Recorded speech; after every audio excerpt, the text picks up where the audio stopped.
seja muito bem-vindo a um programa que acabou de nascer aqui na Rede TV.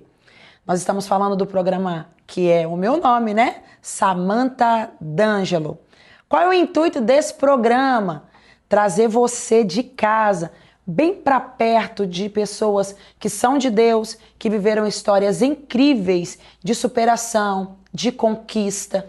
Então nós estamos hoje, nesse primeiro programa, recebendo um convidado extraordinário, uma pessoa muito especial. O que você vai encontrar com a gente aqui nesse programa? Você vai encontrar pessoas que têm uma vida com Deus, pessoas que têm vontade de crescer e vontade de avançar. Que Deus ele possa ser o nosso principal mantenedor aqui dentro desta promoção, aqui dentro dessa perspectiva. Tem hora que parece que falta palavras, pastor Alceni, para aquilo que a gente quer falar, né? E vai ter um número de um telefone que você vai conseguir mandar mensagem para mim, dizer que tá tomando um cafezinho comigo, porque afinal de contas, 5 horas da tarde, hora boa de tomar um café, né? Então o número vai estar aqui debaixo do rodapé, só você mandar uma mensagem para mim e eu mando um beijo para você, tá bom? Que Deus abençoe. Muito bem-vindo, pastor Alcemir Pantaleão. Alegria estar aqui, pastora Samantha, participando desse primeiro programa seu, né? Então, assim, olha que privilégio eu poder participar deste momento. Sou grato a Deus pela tua vida, grato a Deus por receber esse convite e por estar presente. Espero que Deus, de fato, consolide esse programa para que ele possa levar palavras aos corações e vidas sejam, de fato, impactadas com aquilo que vai acontecer nesse ambiente. Amém. Diz para mim, quem é o pastor Alcemir quando ele não está na igreja? Aí isso é fácil de definir, né? Eu sou a pessoa que tenho como principal objetivo e foco viver para minha família. Eu sou uma pessoa muito família, né? Quando eu não estou na igreja, quando eu não estou na igreja, quando eu não estou num ambiente de fé, né? Essa extensão de fé também atinge a minha família. Então eu sou muito espontâneo, gosto de estar com a minha família, gosto muito de estar com os amigos, gosto de estar curtindo as minhas netas agora, né? Estou vivendo essa nova estação. Então, assim, sou o que sou, tanto na igreja como na minha casa. 2 netinhas. 2 netas, Maria e Antonella. Hoje é a razão da minha vida, essas princesas que Deus me deu. Quer ver uma coisa que já é coincidência entre nós? O nome da minha primeira filha é Maria. Olha só que bênção. Maria é um presente de Deus para minha vida, sobretudo nessa estação que a gente está vivendo, né? Então ela veio para preencher de fato uma lacuna no meu coração, né? No coração da minha família, e ela é muito especial. Eu acredito que a sua Maria deve ser especial também, porque a minha é muito especial. Pastor Alcemir, queridos, ele e a família dele, pastora Penha, um beijo, sua linda. Eles estão vivendo, quando ele diz essa nova estação, eles perderam um filho recentemente, e ele, como pastor, eu queria conversar um pouco com ele, como é esse tipo de situação dentro da família. Ele é pastor de Ministério Consolidado, Peniel, e ele também é presidente da Associação de Pastores, como é que chama lá? APVIVE, Associação de Pastores de Vila Velha. Associação de Pastores de Vila Velha. Então, ele, nos bastidores, a gente estava conversando, ele disse para mim, você já está pastoreando há quanto tempo, pastor Alcemir? Então, em Vila Velha eu estou há 32 anos pastoreando, mas no Ministério Pastoral hoje eu estou com 63 e eu estou pastor desde os 25 anos de idade. Já tem uma estradinha aí, né, que a gente está pastoreando. É muito tempo. É bastante tempo. Quando eu sou pastora também, eu tenho as meninas, eu tenho os meus netinhos, e nós acreditamos que a vida, ela tem começo, meio e fim, e nós temos costume, nós estamos preparados para algumas coisas. Por exemplo, eu já fiz casamento de noite, velório de manhã. Eu já fiz. E, de verdade, parecia que eram 2 pessoas, parecia que eu desliguei da situação que eu vivi de manhã, eu consegui desligar de tarde. Parece que o meu coração, ele ficou assim, leve. Ele não ficou um coração pesaroso. Mas nesse caso é diferente. Eu queria que você explicasse para mim e para quem está em casa. Queridos, eu não sei se você está vivendo uma situação difícil aí, uma situação que precisa de superação, uma situação que precisa de uma palavra revelada, uma situação que precisa de cura. Esse homem está carregando cura dentro dele, a família dele está carregando cura dentro dela. E eu queria que ele partilhasse um pouco disso conosco. Então, pastora, veja bem, é muito fácil você subir no altar para falar que Deus é o Deus da vida. É muito fácil a gente conhecer o Deus que dá a vida, que cura, que liberta, um Deus que traz prosperidade, um Deus que modifica a sua geografia, um Deus que está presente nos melhores momentos da vida. E é muito fácil a gente, por exemplo, você acabou de dizer, chegar diante de um altar para consolidar uma união conjugal entre duas pessoas que se amam. Mais fácil ainda é você levar a pessoa para poder se batizar, falar do amor de Jesus Cristo, mas entender, está escrito em Deuteronômio, capítulo 32, versículo 39, e eu faço questão de ler, diz assim: vede agora que eu o Senhor, e mais nenhum Deus além de mim, eu faço morrer e eu faço viver. Eu firo e eu saro, e não há quem possa livrar alguém da minha mão. Então, assim, você disse aí, me permite chamá-la de você, a gente enfrentou agora, há 5 meses atrás, a perda de um filho querido, meu primogênito, com 38 anos de idade, uma filha de 2 anos. E assim, foi muito repentino, né, Rafael? A gente descobriu um glioma, que é um câncer no cérebro, em outubro, exatamente no dia 22 de outubro, a gente descobriu esse câncer. E assim que a gente descobriu, nós não somos pessoas leigas, a gente foi estudar um pouco sobre aquela complexidade daquela enfermidade, e a gente viu que meu filho tinha um prazo de validade estabelecido, a não ser que o Eterno entrasse com a provisão e desse a oportunidade ao meu filho de fato viver mais um tempo. Mas ele estava selado o destino dele ali quando a gente descobriu. E isso de fato aconteceu. 4 meses depois eu estava sepultando meu filho. Né? Então assim, mas o que me chama a atenção, primeiro eu quero falar dele, né? Em nenhum momento ele perdeu a fé. Que lindo. Em nenhum momento ele perdeu a esperança, Pai. Ele nos dava força. Ele nos dava força, dizendo: Pai, não, eu vou vencer, eu tenho fé, eu creio em Deus, eu sei que Deus... E ele era um sobrevivente do Covid. Ele era um sobrevivente do Covid. No Covid ele ficou 54 dias na UTI, 39 dias entubado. Né? Ele teve falência múltipla dos órgãos, ele teve contaminado com a bactéria chamada KPC, né, que ele teve, enfim, teve entre a vida e a morte. Quando eu cheguei no hospital no período do Covid, em 2021, o médico disse que meu filho tinha 1% de vida. E eu disse para aquele médico que 1% era suficiente para Deus trazer o meu filho de volta. E Deus trouxe o meu filho. Deus trouxe com propósito. Eu não sei, talvez, o que você esteja enfrentando, mas eu sei que o propósito, ele não nos livra do processo. Eu sempre digo o seguinte: só vive o propósito quem suporta o processo. E o propósito de Deus era que meu filho me desse uma neta. Meu filho voltou, nós descobrimos em outubro de 2025 que ele estava com esse mal, e esse mal, infelizmente, levou meu filho. No dia 30 de janeiro, eu estava sepultando meu filho de 2026. E assim... Quando vocês receberam a notícia, você e a pastora Penha estavam fazendo o quê?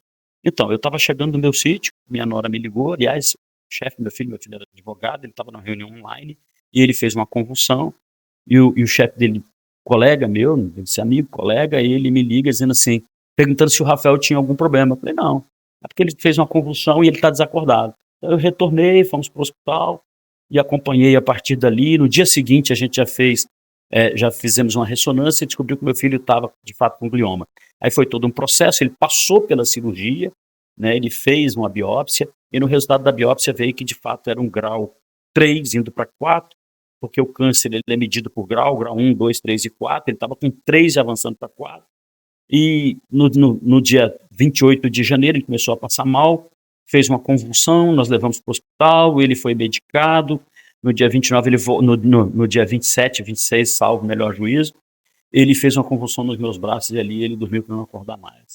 Então eu posso dizer que o meu filho partiu nos meus braços. As pessoas olham para nós, pastora Sandra, pastora Samanta, e dizem assim: ah, mas o Alcemir é bênção forte. Não. Assim, isso não elimina a minha fé, não diminui Deus, né? Eu continuo sendo totalmente dependente dele, porque quem tem nos sustentado é o Senhor. E a convicção que eu tenho que o Deus que dá a vida é o Deus também que tira a vida. O que sustenta-nos de pé é saber que na eternidade a gente vai encontrar tudo aquilo. O que nos mantém de pé é saber que a fé que eu tenho, ela é uma fé inabalável. Glória a Deus. Sabe, é uma fé inabalável. Deus não mudou. O fato de meu filho, né, eu digo que no meu filho, eu não sepultei o meu filho, eu devolvi o meu filho para o Senhor. Deus deu e Deus tirou. Bendito seja o nome dele. Ah, é fácil dizer isso aqui? Não, não é fácil. Dói, e dói muito, é uma dor que te acompanha 24 horas. Andando, comendo, deitando, aonde quer que eu estou lembrando do meu filho. Que me sustenta, que sustenta minha esposa, que sustenta minha nora, que sustenta a minha neta, o meu outro filho Bruno, a minha nora Catiane, a minha outra netinha Antonella, o que nos sustenta é a nossa fé. Essa fé que nos mantém de pé. É o Deus que nós servimos. É o Deus que traz a convicção em mim de que o meu filho foi um servo do Senhor e que aquilo que eu anuncio no altar se cumpriu na vida do meu filho. Nós tivemos uma experiência na nossa casa, agora, nossa vida parou por um ano, na nossa família. Na minha casa não teve óbito, pastor Alcemir. A minha família, a minha mãe, os meus tios, eles ficaram órfãos de pai e mãe, ainda crianças, e vieram para cá para o Espírito Santo, né, trabalhando na casa de pessoas, né, ficaram com irmãos perdidos durante muito tempo e se reencontraram. E de lá para cá, então, são 6 irmãos, né, todos os meus tios moram próximos a nós, 2 não tiveram criança, inclusive o meu tio que mora nos fundos de casa, um homem de 50 anos, não era um homem que tinha essa perspectiva de exames, né, de coisas assim. Eu acho que isso é até bom a gente dizer, procura médico, faz exame regular, é necessário a gente dar uma olhada como está a nossa vida. Com certeza, o corpo é templo do Espírito Santo, a gente tem que cuidar dele, né? Os homens têm muita dificuldade, o senhor concorda? Eu virei uma chave, eu fui militar uma vida e cuidei até uma certa ocasião. Depois a gente acaba relaxando e a minha esposa sempre foi muito cuidadosa, muito atenciosa nesse sentido. Mas há 3 anos atrás, 2 anos e meio atrás, eu virei a chave na minha vida. Quando eu completei 60 anos, falei, peraí, eu não quero me tornar uma pessoa idosa, né, não cuidando do meu corpo. Então assim, eu virei uma chave, né, eu eliminei 16 quilos em 1 ano e meio, né, eu hoje tenho uma alimentação saudável, eu faço regularmente todo o meu check-up em nível de exames, né, e fui para uma academia, fui fazer atividade física. Que maravilha. Sabe? Então assim, a minha qualidade de vida mudou em todos os aspectos.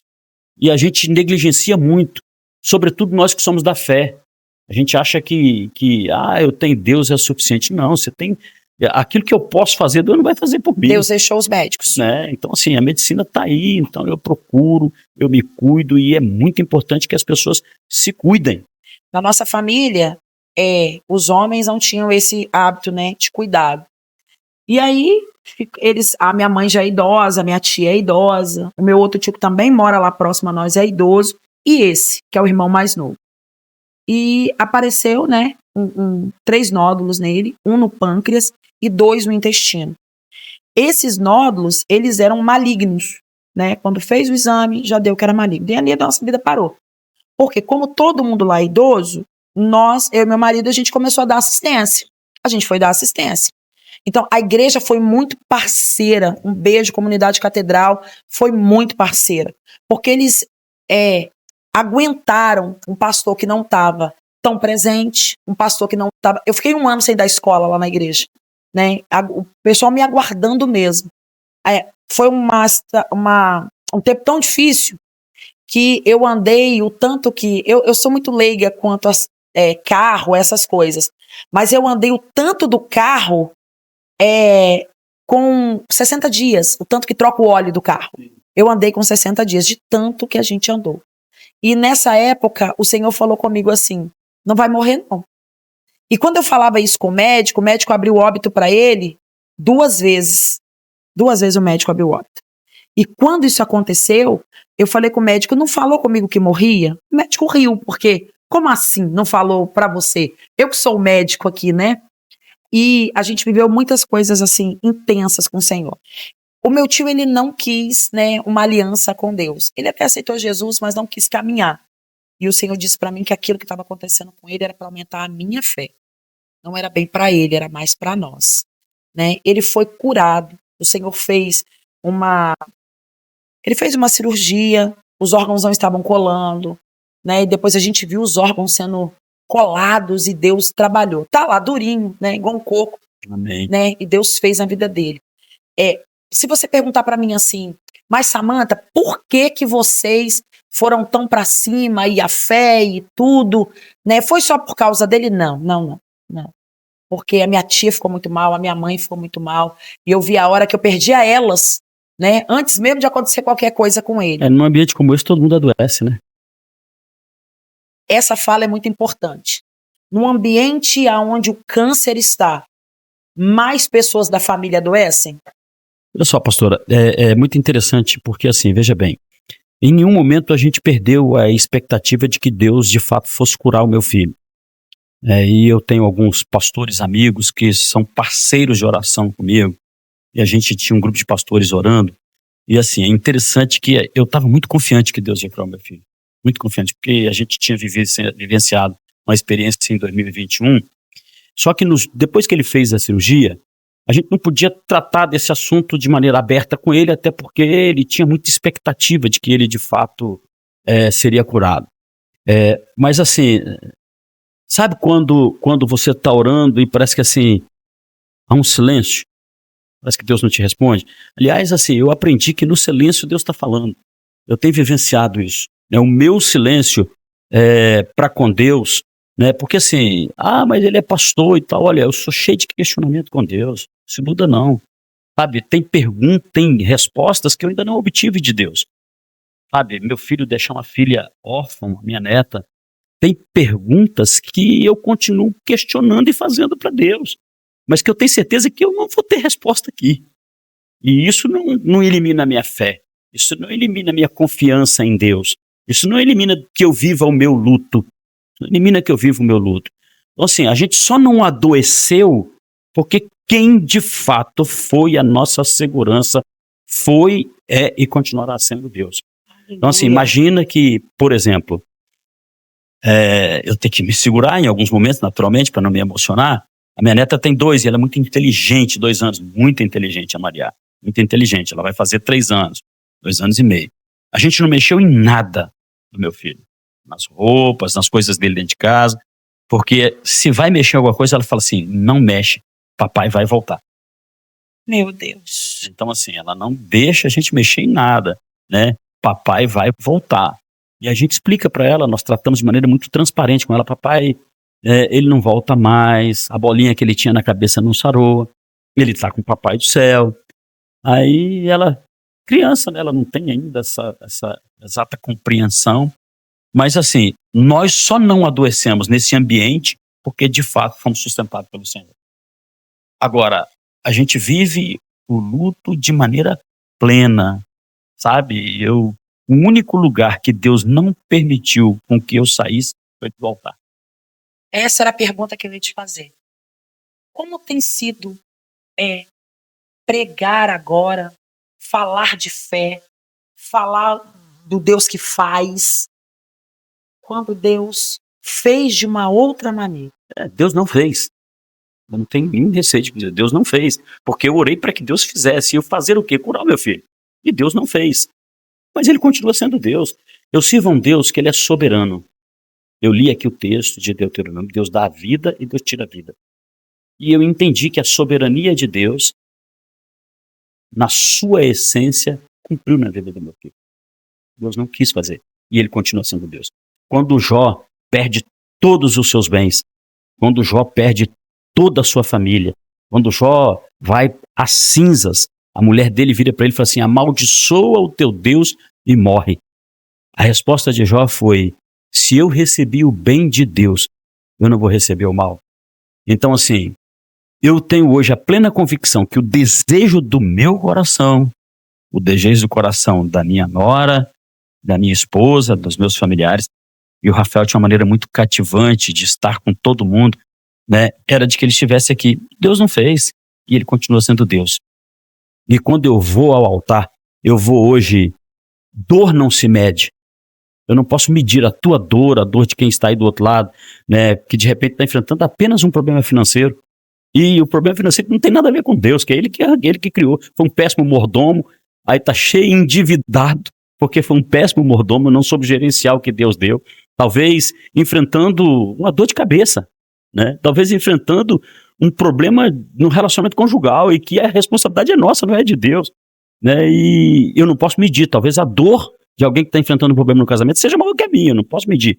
Mas a dor de perder um filho é imensurável, é indescritível, mas Deus continua sendo Deus. Então hoje, quando subo ao altar, eu subo com muito mais convicção de que o Deus que eu sirvo é quem me sustenta, de que aquilo que eu anunciei e que preguei é verdade e continuará sendo verdade, porque Deus não muda.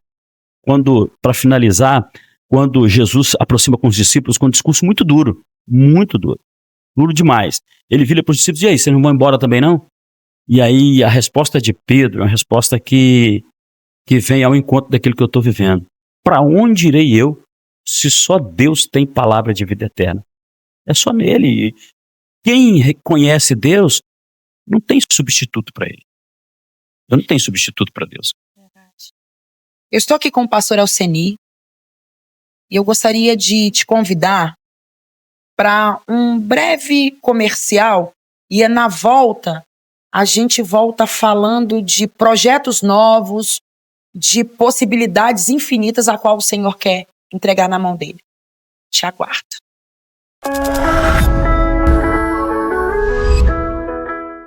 E a gente volta junto. Toma um cafezinho comigo, me manda uma foto lá no nosso WhatsApp do programa, dizendo de onde você está tomando um cafezinho comigo. Manda uma foto que eu quero passar aqui junto com o pastor Alcemi. Pastor Alcemi, me fala uma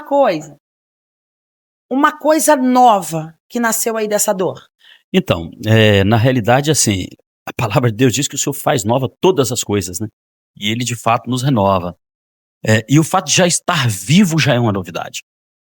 Assim, talvez a gente esteja falando para alguém aí que está cheio de projetos, cheio de planos. A única certeza que eu tenho é que você tem que se preparar, porque um dia nós não estaremos mais aqui. Meu filho tinha acabado de comprar uma casa maravilhosa, linda, sabe? Ele ficou 40 dias dentro da casa cuidando do adoecimento dele, né? E ele não pôde curtir da casa. Então, assim, a gente precisa entender que hoje a gente está aqui, amanhã nós não estamos mais. Mas a vida segue. Eu não nego a dor, sabe? Eu não nego o meu luto, mas eu continuo na perspectiva de cumprir aquilo que é o propósito de Deus para minha vida. Então a gente está cheio de projetos, como igreja local, a igreja onde sou pastor, né? Continuamos proclamando o evangelho, na associação de pastores, né? No conselho de pastores onde estou presidente, estamos cheios de projetos. Nós estamos seu programa, no programa Que Vida a Vida, estamos cheios de projetos, convidando, a cada dia levando convidados novos lá. Então, é vida que segue. Eu tenho convicção em meu coração que se o meu filho estivesse aqui, ou se ele pudesse mandar uma mensagem para mim, ele diria assim, ele assim, eu era o herói do meu filho, né? Eu era o herói do meu filho. Meu pai vai resolver isso.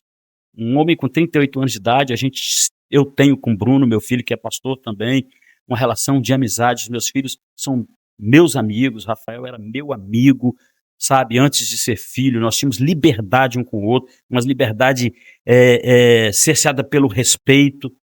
Então, assim, eu tenho certeza que ele diria: pai, continua a tua vida porque eu estou melhor do que você. Sabe? Porque ou eu creio nisso, ou eu desço do altar. A gente proclama a palavra, pastora Samanta, eu tenho certeza que você carrega isso consigo também. A gente proclama a palavra e nos preparamos espiritualmente para essa vida aqui. Não é para ter bens materiais, porque a Bíblia diz que é onde está o seu coração, o seu tesouro, ali está teu coração. E a Bíblia diz assim: não ajunteis tesouro na terra, onde a traça e a ferrugem consomem, mas ajunteis tesouro nos céus.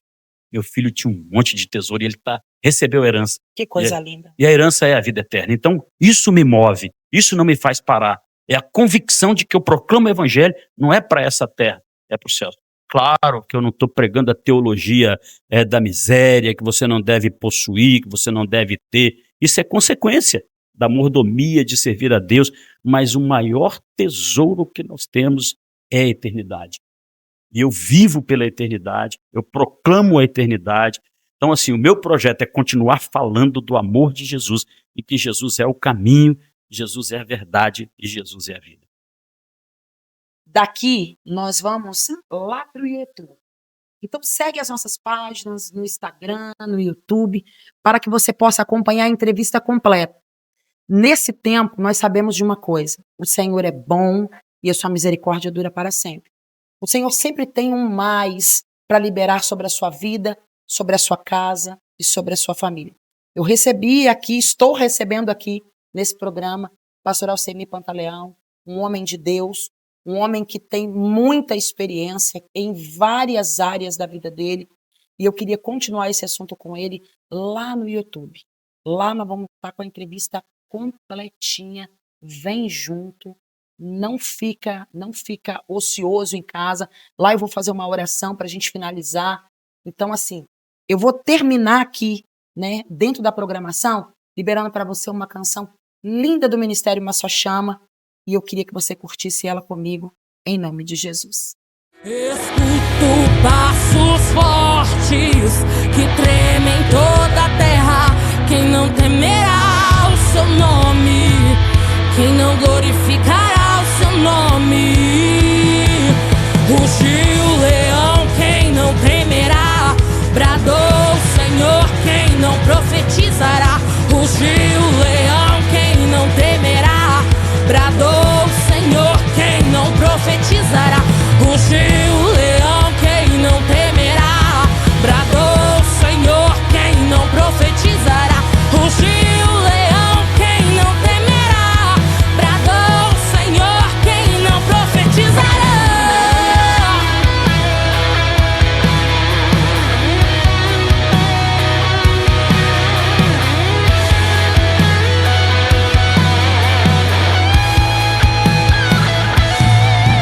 Escuto passos fortes que tremem toda a terra. Quem não temerá o seu nome? Quem não glorificará o seu nome? Escuto passos fortes que tremem toda a terra. Quem não temerá o seu nome? Quem não glorificará o seu nome? Rugiu o leão, quem não temerá? Bradou o Senhor, quem não profetizará? Rugiu o leão, quem não temerá? Bradou o Senhor, quem não profetizará? Rugiu o leão, quem não temerá? Bradou o Senhor, quem não profetizará? Rugiu o leão, quem não temerá? Bradou.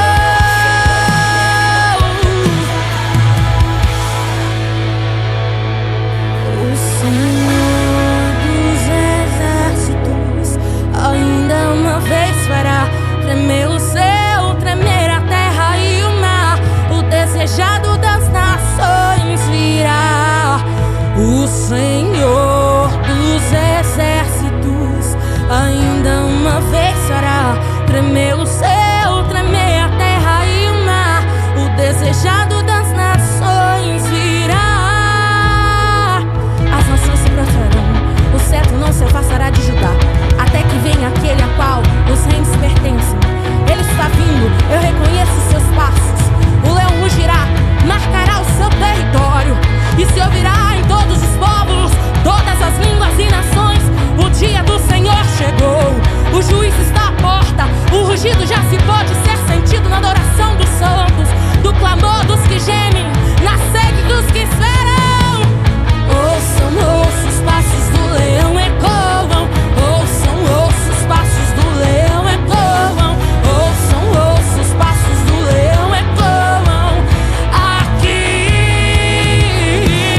Ouçam os passos do leão ecoam. Ouçam os passos do leão ecoam. Nós estávamos lá, né, dentro do programa, na Rede TV, e agora nós estamos aqui no nosso canal do YouTube. E nós queremos continuar essa conversa muito bacana que nós estamos tendo com o pastor Alcemir. E eu queria perguntar para ele, quanto tempo o senhor tem de casado, pastor? Então, pastora Samanta, primeiro agradecer os telespectadores que estavam lá conosco lá na Rede TV e que agora migraram aqui para o seu canal de YouTube, e que esse canal de fato seja um canal de bênçãos Amém. para a vida das pessoas, que as pessoas possam se conectar a esse canal, não apenas para assistir um programa, mas muito mais do que assistir, abençoar e ser abençoado. Então, assim, eu me casei em 1986 com Penha Cristina, uma capixaba. Eu sou um mineiro, radicado aqui no Espírito Santo, me mudei para aqui com 14 para 15 anos de idade, e aqui construí a minha família. Nós nos conhecemos. É interessante que eu tenho um testemunho muito peculiar nesse sentido. Se eu fosse pastor hoje, talvez o Alcemir não teria, se eu fosse o pastor do Alcemir naquela época, talvez o Alcemir não teria casado com a Penha, porque eu me casei e a Penha não era evangélica. Na realidade, quando eu conheci, a Penha não era evangélica. Que diferente. Nós nos conhecemos, a irmã dela era convertida, o esposo da irmã dela era meu amigo, e ele falou, cara, ela tem uma irmã, e eu conheci a Penha era coração muito duro. Deixa eu abrir um parênteses aqui. Pastora Penha, ela é uma mulher linda. Não é porque é minha esposa não, mas ela é uma mulher linda. Ele não ia perder, né? Não ia perder uma oportunidade dessa. Paguei muito preço em jejum e oração. Dia desse encontrei com um pastor e falou, rapaz, sua esposa é muito linda, você deve ter orado muito. Eu falei assim, com certeza que eu orei muito. Aí fiz um trocadilho com ele, falei assim, acho que você orou pouco, hein? Porque a minha esposa é mais bonita que a sua. Então, assim, nós nos conhecemos, a Penha, eu estava na igreja, ela encostava o carro, ela já dirigia, ficava esperando acabar o culto, ela não entrava pro culto, nós solteiros, né, e pegava o carro, o pastor me encostou na parede, né, como qualquer outro pastor faria. Você tem que decidir, rapaz, isso é julgo desigual, ela não é evangélica. Eu falei, pastor, eu tô orando, se de fato ela for a pessoa que Deus separou para ser a minha esposa, ela vai se converter. E não deu outra, né, eu dei meu testemunho para ela, nós soubemos esperar, sabe? Nós soubemos esperar. Isso não era de hoje, isso é lá em 1983, quando nós nos conhecemos.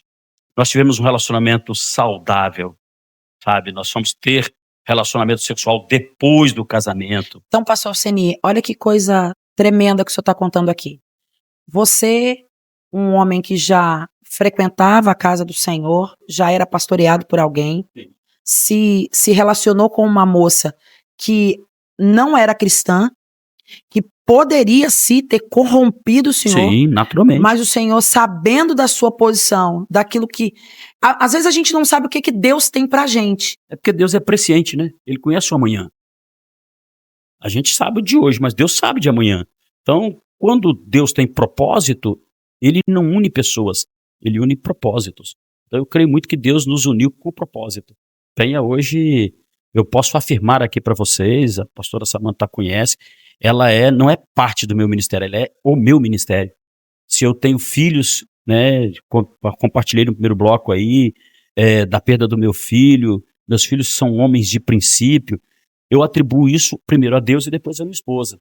Porque assim, quando os meus filhos eram pequenos, eu tinha que trabalhar, eu sempre trabalhei no secular, fui 36 anos servidor público, e quem se dedicava aos meus filhos era minha esposa. Pra você ter uma ideia, a minha esposa parou de trabalhar durante 5 anos, quando o Rafael nasceu, para cuidar do Rafael. Nós optamos por não colocá-lo em creche. E ela parou de trabalhar. Quando o Rafael completou 5 anos, ela voltou para o serviço. Mas aí logo depois veio o Bruno, ela parou de novo. Então ela sacrificou a vida dela para estar ao lado dos meus filhos. Então assim, nós nos conhecemos, nos casamos em 86, 18 de janeiro de 1986.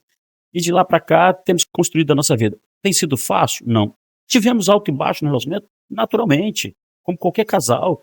Sabe, se as pessoas acreditam que, assim, naqueles casais de internet, de Instagram, de Facebook, não existe. Onde tem ser humano, tem desentendimento. Onde tem ser humano, tem problema. Mas o segredo está em colocar Deus no relacionamento. Nós estamos juntos porque Deus nos sustentou. Nós estamos juntos porque Deus foi a nossa base. Eu não nego isso em lugar nenhum. Como qualquer outro casal, a gente teve crise. E tem até hoje, mesmo tendo 40 anos de casado. Mas o que nos sustenta é o Senhor. E o mais interessante é que a gente não precisa fingir que não teve problemas, né? Esse é o grande segredo. As pessoas acham que quem é pastor, quem é crente, não tem problema. Quem é pastor Esquece, gente, a gente é ser humano. Antes do PR, eu tenho um CPF. Sabe? Antes de pastor, eu sou uma pessoa com temperamento. E olha que assim, a gente compartilhava em off, eu sou sanguíneo, a minha esposa é fleumática. Né? É água e óleo. Como é que dá certo água e óleo? Eu sei. Só colocando um ingrediente chamado Jesus, só. Eu E o sei Espírito que lá Santo. em casa também é mais ou menos assim. E o mais engraçado é que quando as meninas eram pequenas, então ele também trabalhando, eu fiquei 6 anos em casa, né? Que eu tive uma bem juntinha da outra, as 2 últimas. E aí não dava para trabalhar. E agora que ele tá assim, ele está no ministério agora, né? A nossa igreja lá cresceu um pouco mais, a gente tem necessidade de ter mais gente lá agora. Ainda não temos idade de aposentadoria, mas como pai, ele tá um excelente avô. Amém, amém. E Eu você espero está viver como? isso. Eu espero viver isso. Né, eu, assim, trabalhei durante 36 anos, me aposentei no serviço público, a minha esposa saiu de uma aposentadoria agora, então nós estamos exatamente entrando nesse estágio de ser avós, e avós babão, né, de babar lá o neto. Mas aí eu queria deixar um recado para os vovós que estão acompanhando aí. Eu não sou daquela teoria que o pai educa e o avô estraga. Nem eu. Eu não sou dessa teoria. Eu acho que o pai educa e o avô reforça a educação. Então eu tenho as minhas netas pequenas ainda, mas eu quero ser um avô que vai estar ao lado, que vai dar carinho, que vai dar afeto, mas que não vai estragar o neto, né? Por favor. Nós temos uma geração tóxica e doente porque avós e pais estragaram o filho. Eu costumo dizer, pastora Samantha, que assim, se você for aos presídios hoje, os jovens que estão presos lá são netos que foram mimados e babados pelos avós ou pelos pais. Eu acho que assim, tem uma palavrinha que é um segredo na educação de filho, limite. Eu dei limite para os meus filhos e eu acredito que a gente precisa de estabelecer limite para essa geração. Uma pergunta. Nós temos visto muitas pessoas dando depoimentos que crianças, elas não tinham TDAH, elas não tinham doenças, o que elas tinham mesmo era excesso de tela. O que você pensa sobre isso? Aí eu tenho uma visão muito radical com relação a isso. A minha neta Maria vai fazer 2 anos e meio, ela nunca teve contato com tela. Nem TV, nem celular, zero tela. Zero tela. E a Antonella, nós estamos indo para o mesmo caminho. Porque eu acredito que isso é comprovado, é científico. Né? Isso, de fato, atinge diretamente o comportamento das crianças. Minha neta é super... dá mais trabalho, tá? Porque, por exemplo, Maria tem que brincar com ela. Ela é amante de livros. A gente compra livros educacionais, brinquedos educacionais. A gente tem que brincar, de fato, com ela. Então, é muito mais fácil você entregar com a babá eletrônica. Dá menos trabalho. Mas você vai colher o resultado disso no futuro. É inevitável de que, de fato, essas crianças elas ficam adoecidas do ponto de vista físico e, sobretudo, do ponto de vista emocional. Pastor Semi, o senhor acredita que uma criança, ela já apresente chamado, tanto na área espiritual, tanto na área, ou até mesmo sobre o emprego, sobre esse tipo de coisa? Eu acredito sim. Eu acho que as crianças, elas assim, sobretudo aqueles que são marcados por um chamado, né? São marcados por um chamado. Existem, eu diria, sinais, sabe? Assim, eu poderia dizer assim, existe uma teoria de que a gente é produto do meio, né? A gente é produto do meio, mas eu me lembro que tanto Bruno quanto Rafael, enquanto cresceram no altar, né? Eu sou pastor que não gosto que brigue com criança dentro da igreja, não. Naturalmente que tem que ter limite também. Essa história de tá lá no altar, no púlpito, ao altar, como você quer chamar, sobe, desce, não, só não gosto que brigue. Vai lá, tira com a educação a criança, mas aquele ambiente tem que ser agradável para elas. Eu penso isso. Aquele ambiente tem que ser... Sabe por quê? Porque eu fui muito reprimido na minha infância na igreja. Eu sou criado no evangelho. E o meu pai só olhava pra gente se a gente corresse ou andasse dentro da igreja. Eu falo isso. Os meus filhos, eles não andaram. Na igreja a qual nós éramos, quando os meus filhos eram crianças, não tinha salinha. Sim. E os meus filhos, eles não saíam para tomar água, eles tomavam água antes do culto, eles iam no banheiro antes do culto. Hoje, os pais, eles soltam os filhos no meio da igreja, né? Lá na nossa comunidade tem bastante diácono, mas eu não deixava os meus filhos assim. Não, eu acredito muito que a gente não tem que brigar com as crianças, mas a gente tem que impor responsabilidade. Eu sou meio grosseiro, né, forjado no facão. Então, um dia eu estava Eu estava na igreja, tinha uma criança muito rebelde, andava para lá, falei assim, eu parei na mensagem. Esse menino não tem pai e mãe, não, pelo amor de Deus. Uau! Será que não tem um pai ou uma mãe que coloca a mão nessa criança, ou pelo menos vá, nós temos toda uma estrutura dentro da igreja, né? O menino tá chorando, tá gritando, dá uma saidinha com ele, daqui a pouco volta. Entende? Então, assim, mas a criança tem que se sentir bem, não pode ser traumático. Não pode ser traumático para a criança, né? Dia desse eu estava pregando e eu tenho um monte de neto lá na igreja, né? E tinha a Malu, a mãe dela, eu sou pastor da 3ª geração, para você ter uma ideia. Né? Eu fui pastor de pais, fui pastor dos filhos, agora estou sendo pastor de netos. Então, assim, isso é muito agradável, isso é muito satisfatório. E aí a Malu subiu, eu estava pregando, ela me trata de vovô. Não, é o vovô, é o vovô. Ela subiu, eu falei, deixa ela. Eu continuei ministrando, ela de mãozinha dada comigo. Aí daqui a pouquinho ela mesmo resolveu descer sem nenhum trauma, sem nenhum... Entende? Mas ela ficou dentro de uma condição que ela não estava atrapalhando. Agora, vá lá, bruscamente tira a criança, vai criar um trauma. Então, assim, agora, cada caso é um caso, né? A gente tem que estudar nesse sentido. Mas o ambiente da igreja tem que ser um ambiente onde a criança se sinta bem. Pastor Seni, a igreja já te feriu? A igreja não, mas pessoas da igreja sim. Porque a igreja, ela é santa, ela é pura. Sabe, mas pessoas da igreja já me feriram. Até o dia que eu entendi de que eu não sirvo a igreja, eu sirvo ao Senhor. E aí, minha irmã, quando fere a mim, estou ferindo a ele, eu transfiro para ele. Agora, se você falar assim, você fica magoado? Claro, fico magoado porque não reconhece, porque não honra. Né? Agora, no dia 25/6, foi o meu aniversário. No fundo, eu fiquei magoado com algumas coisas que aconteceram na igreja. Porque você gera expectativa, como ser humano você gera expectativa. Mas aí depois a gente vai ficando com a casca dura e vai seguindo, né? Porque a gente não serve à igreja, a gente serve ao Senhor. Eu costumo dizer que um pastor, ele é para uma igreja. Sim. Mas a igreja, às vezes, ela não é para um pastor. Apesar do Senhor dizer que o Senhor é quem dá pastores a uma igreja, algumas pessoas, elas gostariam de ter um pastor que eu acho que seja o super-homem, a super-mulher, e isso não existe. Nesse tempo a gente está vendo uma igreja bem adoecida. Nós estamos tentando não ser também pessoas adoecidas dentro dela. É porque as pessoas acabam gerando uma expectativa equivocada com relação a gente, né? Eu fiz 2 cursos superior. Não estou dizendo isso aqui para me vangloriar de hipótese alguma. Acabei, né? Parece até uma arrogância minha. Mas eu quero colocar um testemunho dentro desse contexto. As pessoas que faziam faculdade comigo, eu convidava para a igreja. Aí eles viravam assim e falavam assim, poxa, você é o mesmo que é na faculdade aqui na igreja. Vamos, você esperava que eu fosse diferente? Porque eu brinco, eu descontraio, né? E eu falei assim, cara, interessante. Né? Na minha vida profissional, eu tenho pessoas que trabalharam comigo, né? Eu fui servidor público lá no serviço público, eu sempre estive em função de chefia, e que, quando ia lá, você é a mesma pessoa, eu falei assim, mas não tem que ser diferente. Eu não posso vestir uma capa de santarrão na igreja e lá ser outro. Então, eu sou o que sou aonde quer que eu esteja. Então, assim, e nesse sentido, eu sempre fui muito transparente com a igreja. Eu não sei se a minha esposa, por vezes, ela acaba, né, dizendo isso assim, você acaba se tornando muito amigo da igreja. Mas as pessoas precisam entender isso. Jesus era amigo dos discípulos. Ele disse o que para eles? Eu não vou chamar vocês de servo, vou chamar vocês de amigos. E Jesus se colocou dentro. Eu gosto muito do The Chosen, porque ele faz um recorte de Cristo exatamente como eu penso.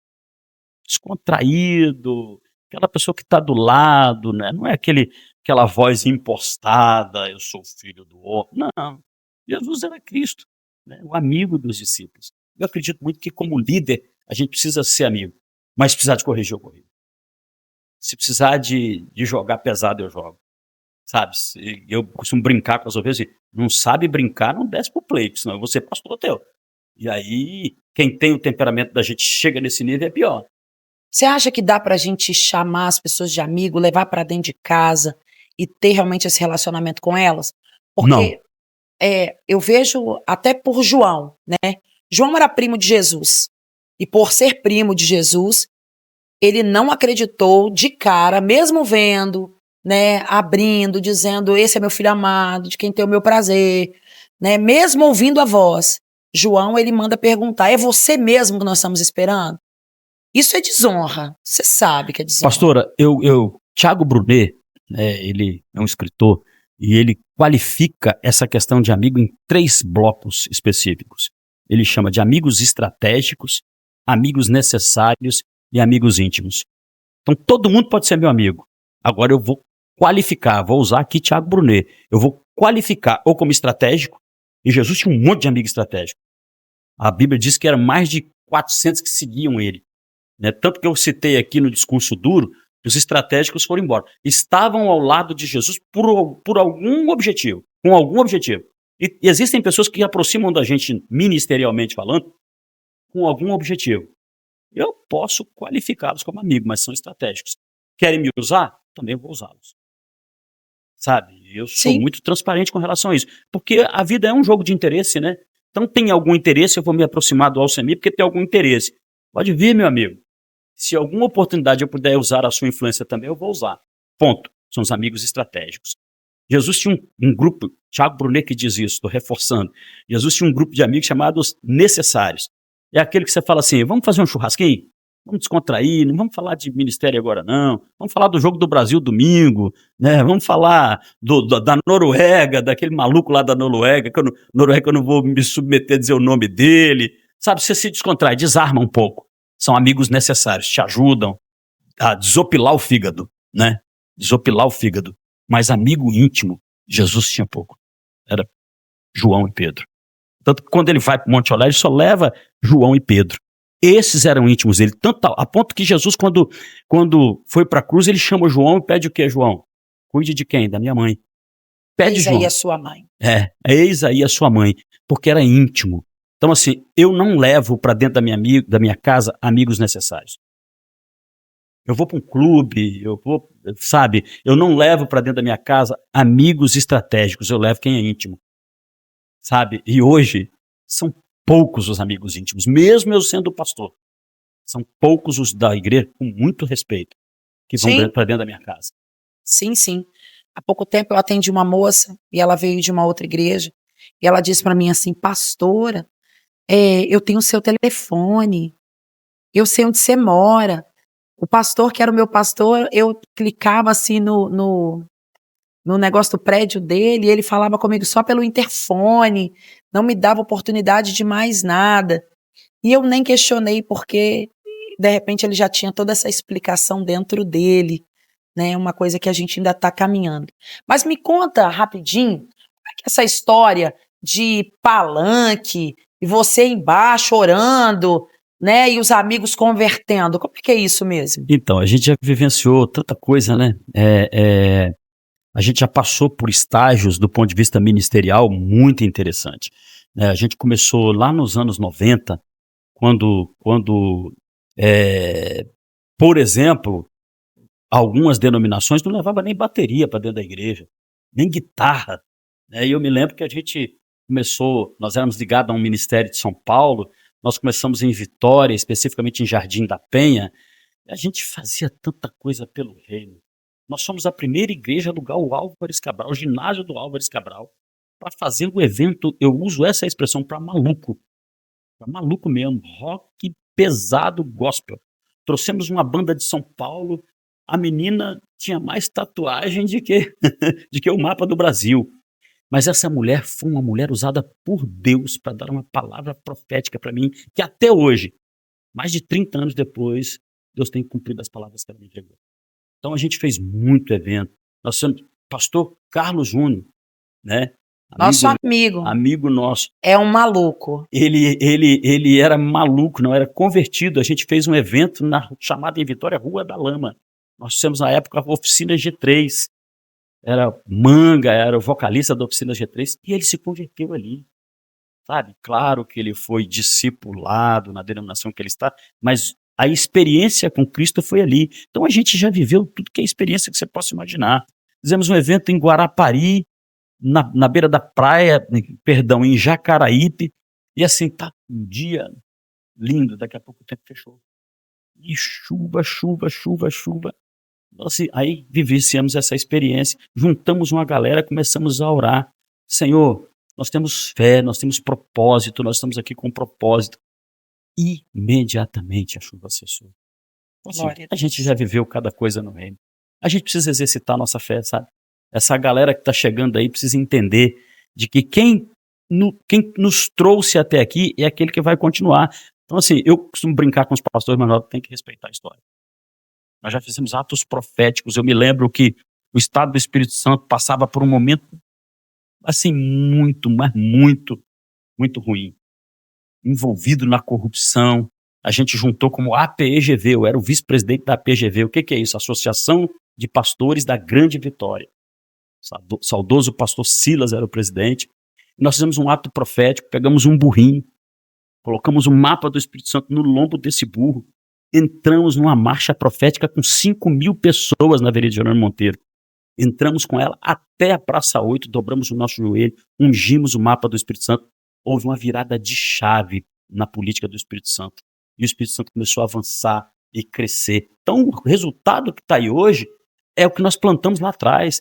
Pegamos um avião, um monomotor, rodamos o Espírito Santo derramando óleo em cada canto do estado. Eu gosto disso. Em cada canto do estado. Então, assim, já fizemos atos proféticos em cada canto. Então, eu creio muito que isso era movido por Deus, movido pelo Espírito.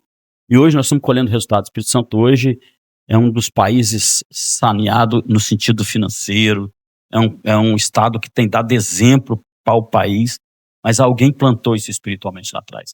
E nós somos a igreja que plantamos isso há 30, 35 anos lá atrás. E nós somos a igreja que temos mantido isso. Amém. Porque quando eu comecei a pastorear em Viana, o Senhor me chamou para ungir a minha cidade, levantar a fronteira da minha cidade, né, ungir o território. E nós temos feito isso. Não tenho tanta habilidade para alugar avião. Eu tô barrada de alugar avião, né? O Quem rapaz sabe, né? do Aeroclube disse para mim assim: eu não vou alugar avião mais para você orar dentro. Eu acho que ele ficou com medo dessa história de orar no avião. Mas agora a gente vai ter amizade com gente que tem avião. Glória a Deus, vamos lá. Eu não tenho avião não, mas conheço alguém que tem. Não vamos Olha entrar aí, nesse avião. Olha aí, já me instigando. Olha aí. Ó, foi um prazer muito grande estar com você aqui, pastor Ceni. Eu acredito que Deus, ele prepara pessoas para um tempo. Eu acredito que nós vamos entrar pela porta das casas, aonde o Senhor tem nos confiado, com essa palavra de cura e de vitória. Muitas pessoas estão vivendo tempo de luto. Muitas pessoas estão agora enfrentando um câncer em sua família e não sabem nem por onde começar.